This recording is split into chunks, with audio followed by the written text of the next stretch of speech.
Today on The Dream Show, you will get to hear all about the dreams behind the inventor of the fidget spinner.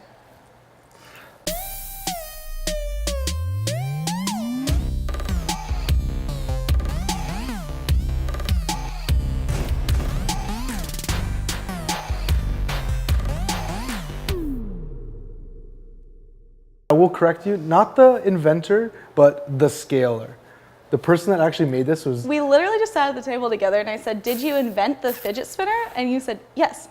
Perfect. Well, here now it's my chance to follow up with clarity. The invention of fidget spinner was actually a woman in Florida who made it, I think that like spun on her finger. Then these people evolved it and 3D printed, which is now like the typical 3-bearing, simple, I can go geek about this all the time. But the point of the fidget spinner was like, it existed, but not in the sense of like how we marketed it, which we marketed as an ADD, ADHD cure. Gotcha. Okay. And the fidget spinner, that's just like the tiniest little piece of your story, which is very unique. It's a good conversation starter. That's true. But the thing that I think is so interesting about everything that I found out about you and your dreams is you are not very old, and you already at this point in your life have accomplished a very significant dream, which I'll let you tell the audience what that is. You have identified a dream that you're moving towards, and on top of that, you've coupled it with a second dream, which, in my opinion, is kind of like a lifelong pursuit. Like you'll never reach an end point of trying to achieve it. So with that said, how about first you let our people know, what is the dream that you already accomplished that brought you to where you are now? Sure. I had this talk with Morgan right before about understanding that like when you're a child, you have like these deep dreams that you want to hopefully one day achieve. Movie star, astronaut. Mine was to play professional soccer for one team. That team was the LA Galaxy. That team, like it happened, right? So I played, my very first contract was the LA Galaxy. It was a dream come true, and also the beginning of a very long road of like dream 2, 3, and 4. So once I accomplished it, I realized like, this isn't exactly what I thought. I'm very thankful to be here, but now like what's next? And it's kind of common for me like to find a really good project, get going at it, get very good at it, then move on. It's happened multiple times. Like it's a trend. It's something that I'm, I don't say working on. I think it's my like unique ability to self-start and restart for projects that I'm passionate about, which leads me to the two that like I want to work on now. So Morgan alluded to the two dreams that I have coupled together, and one is a lifelong dream, which is wanting to become a better man of faith. And within that word of becoming a man of faith is like, it's not religious, but it is religious. It's with other people, it's by myself. There's a lot of different things to unpack. And the last was like building an agency, right? Like I think what Common Thread has is so unbelievable that like, that's a vision of what Taylor's created. And now it's taken on visions of what other people within the team is creating. And now I'm going like, what if I have my own vision that's different than Taylor's, or that's being influenced by somebody else's dream internally? Like, what if I want to build that and be the leader of that?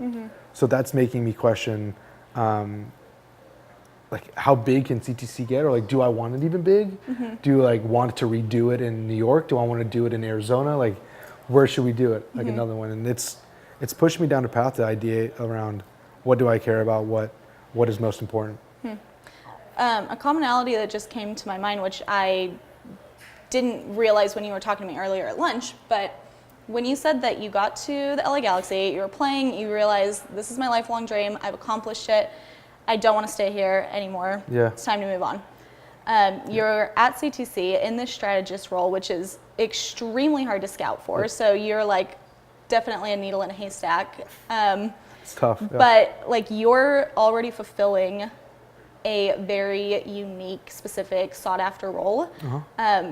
So you're like kind of almost at a ceiling with where you're at right now. Do you think that there is something to be said about the fact that you reached the top in where you're at, and now you're saying, in order to be more than what I am already here at CTC, the next step is automatically going to be to run my own agency? True. That's a really cool distinction that you made, because like on the path of becoming like the ultimate level of playing a sport is being a pro at the sport. Totally. Did it, and I felt like Yeah. Where do you go from there? It's, Yeah, you go two ways. You coach or teach about it to produce the next crop, or you continue to. And actually, that's the main one. Like you go and coach either the youth or you go coach consistently at the top level. Two different paths, but the same direction. right. And for here, it's like, you're right, like this is a really important role. It's, oh my God, it's so hard to find people that have understanding of creative, communication, marketing, performance driven. Like there's a lot of good marketers that aren't for profit or performance focused, right? That's a very unique beast, especially nowadays with like you have paid traffic and then you have channels of traffic, which we talked about a little bit. Right. It is hard, and maybe that is me going like, okay, I'm the highest at this point. The next logical step would be to be a part of it holistically, or try to do it again for myself in a different aspect. I don't know what that looks like yet. Yeah. And it's tough. I think about it all the time. When you start talking about your strategist role, like you already know that my comprehension of what you guys do on a day-to-day basis is very small. Yeah. Like very, very small. I don't have my hands in any of the media buying whatsoever. Yep. So at some point in your explanation of that, I kind of get lost. But the one thing that I hear just as a common thread throughout your entire story, did you just roll your eyes at me? Oh my God. Go on. Is that you are constantly seeking after growth. Yeah. Like you are just 100%. not content not being able to grow. 100%. And you then go and create an environment for yourself where you can do that. That's a good connection, because I was in Tel Aviv for two reasons. One, it was so close to a previous event I did, and I've challenged myself to never duplicate content when I talk, just because like if I'm good enough and have this reach, like I should be able to reinvent interesting. myself like every time. Okay. So every talk I've given has never been a duplication of content. I've done 10 filmed talks and I think 15 total talks. Okay. And each time has been a different piece of content. Think about that. That's a lot of prep work. Well, and I don't do scripting, so everything is off the cuff and thought work at the event. I don't do dry runs. I sit there and I do it, Really? because if I again, this is a question where I get like, why do I dress and look the way I look? If I can't be me to the why fullest, do you? if I can't be me to the fullest, then I can't give you my best. So I have to be all me. Okay. And if I am on stage and I I'm can agree with feeling that I totally. need, this is the information that the audience needs to see at this time, shit, like I want to tell it. Like that's what I feel like. I already understand what I did here, but understanding that like the education level of the room, the thing that I'm seeing that they're getting the most attraction to for that is like when they take their phone out and take pictures. That's when I know I made a really good slide. Okay. Or if I see people go like this. And then like the connections there, I'm like, that dude, breakthrough. Right. Breakthrough. Right. Like that is how I know, okay, that's a good presentation. So the growth of this is continually trying to speak in front of a different group of audiences with new messages and trying to connect to them each in every way brings in different entry points for someone to approach me.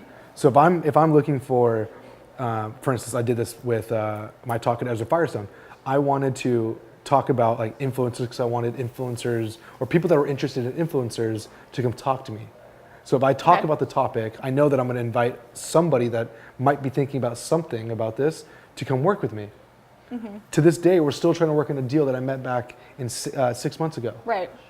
On influencers. So it's like it all comes full circle. And if you don't push for growth, and this is what CTC does so well, is put you in really uncomfortable positions so that you can either thrive or learn, you're never going to be able to achieve any dreams that you have. Yeah, absolutely. I agree. I would love to hear a little bit more about your second dream, which is become a better man of faith. Sure. You already explained, in some sense, it is religious, but it also isn't. Like it can take on many different forms. But why? Why? Why that dream? Why? Good. Why is that dream? I question myself because of in the industry we're in. I'm very financially focused in terms of like that's my scorecard in sports. If I had wins, I would put my wins down. In in social in paid traffic, Okay. I count the dollars I make. That's like my It's scoreboard. like a metric for you of Yeah. how well you're doing. Okay. Exactly, Totally. right? So I see it, and we see the insides of like 55, 60 businesses at any time. We see directly the impact we provide them or lack of impact we provide them. So I'm going like, okay, I have a scorecard here. I'm being judged by, whether I believe it or not, by the scorecard here. Then there's elements that make up like, do I need to be focusing on the financial side? Is that really the success that clients are wanting? Short answer is yes, it is. But the Totally. long-term answer is a lot of people use agencies or use people like us as growth marketers because they want to be a part of a community, or they want to be a part of someone that's on the journey with them, Right. someone that is an expert, someone that is providing them the direction. Direction is belief in which way is forward, which way is the way to success. Yeah. That is like, in my world, having faith into like the Lord, having faith into someone that you trust. They're going to bring you to a place where like you're happy, you're succeeding, you're welcomed, you are heard, you are thriving, and like that to me is like in every little element of a relationship I have, not even just with religion. So I'll even unpack it further. Like with Taylor, Taylor's a great man of faith because he's kind and he's honest and he's straight to you. And it's rooted in like, I care for you. So it's my job as to be a man of faith, meaning a man of like honesty, to express this to you. That's beautiful. And that's him having, maybe it's not because of his faith, but it's because that he believes his word is bond and that he can build up others. That's a trait that you learn from religion. That's a trait that you learn from being a follower of the Lord is if you want to treat others that you want to be treated, he wants to give honesty out because he wants honesty back. So man of faith in that sense is I must give so that I can receive. And that has led me to a deep relationship with others. You and I, you know more than anybody, the ability to fulfill faith in others or like belief is like my favorite thing to do.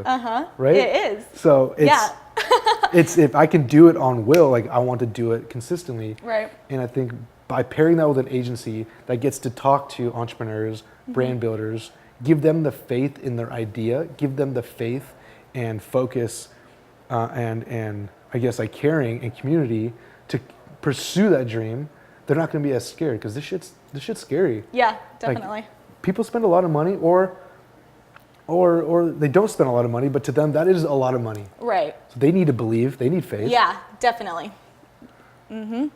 I personally can attest to everything that Nick is saying because something that you mentioned earlier is that you love positivity, basically. Like you want to be looking forward, you want to believe that in the end it will all work out, and that's how you can take any bumps along the road and just turn it back into a positive.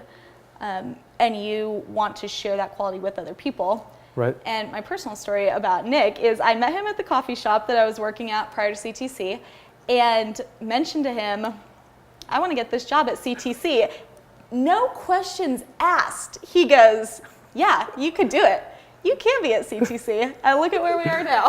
On the dream couch with matching shoes and everything. Yeah, this wasn't planned. This was planned for sure. The red wasn't planned. No, the Stan Smiths were planned. I think Morgan said it. Like I met Morgan and I wouldn't say lost, just not really like the direction wasn't like solidified of what you wanted to do. There's so much gray area. Yeah, super gray. Super gray.